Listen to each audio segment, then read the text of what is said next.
Here now to talk about the economy with us is Peter Earle, Director of Economics, American Institute for Economic Research. Good to have you on, Peter. Kelly a few minutes ago was going through some of the numbers today. And the president talked again. We had a last hour at a live event about 3% GDP growth. And then we had the Fed. I don't think anybody really, maybe except the president, although I don't think he expected it either, expected a rate cut today from Jay Powell. It was kind of interesting that we had a couple of dissenters on the committee. So there's this back and forth, and not everybody's sure. I guess I would start with you and say, what's your view of the economy? Where do you think we are?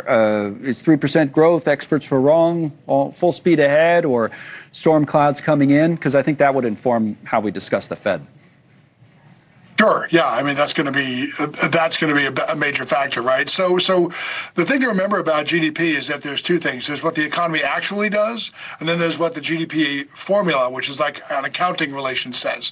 In school, you learn GDP is consumption plus investment plus the difference between imports and exports and government spending, and that's it. But in fact, GDP looked very strong today. It's higher than expected. The expectations were about 2.6%. We got a number of 3%. I expected higher, but I expected like 2.8, 2.9%.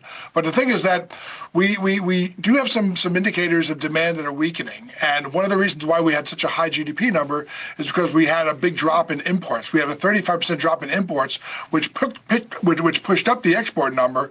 And actually, it's kind of a weird technicality in the trade math. But I mean, it's a decent number. But really, when you look at things like final sales to domestic purchasers, that fell from 1.9 to 1.2%. So we had soft business investment, a few other things. It's a little weaker than the 3% suggests. The president's brought up housing a lot. I mean, he brought it up again today, and his basic point is like, all right, the economy is. He has to say this, but he's right that the economy is growing stronger than a lot of people expected. We just saw this today, so he makes that case. Okay, but he says, it would be even better if people could, refi their mortgage or get a mortgage a little bit easier. So that kind of line of questioning came up today with Powell, the Fed chairman, in his Q&A with reporters. Let's listen to part of that. How do you justify to somebody who's looking for a house, who's facing a 7% mortgage and maybe can't afford those rates? How do you justify that? We don't set mortgage rates at the Fed, right? We set an overnight rate, and the rates that go into mortgages are longer-term rates, like Treasury rates. It might be 30-year rates. It might be shorter than that, but it's not the overnight Fed's rate. The best thing that we can do for housing is to have 2% inflation and maximum employment, and that's what we can contribute to housing. Okay, Peter, tell me about housing.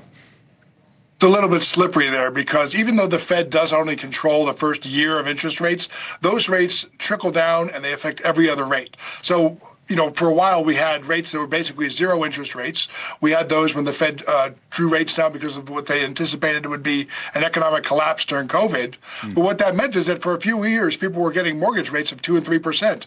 Now that those rates are up around 6 and 7%, since the Fed raised rates to stave off the inflation, which they caused, not to put a fine point on it, the fact is that people who took a mortgage at 2 or 3% and now they're not going to give that up for a 7 or 8% mortgage.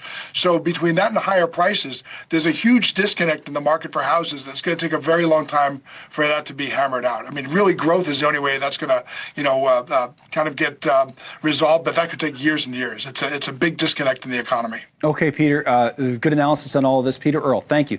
Now,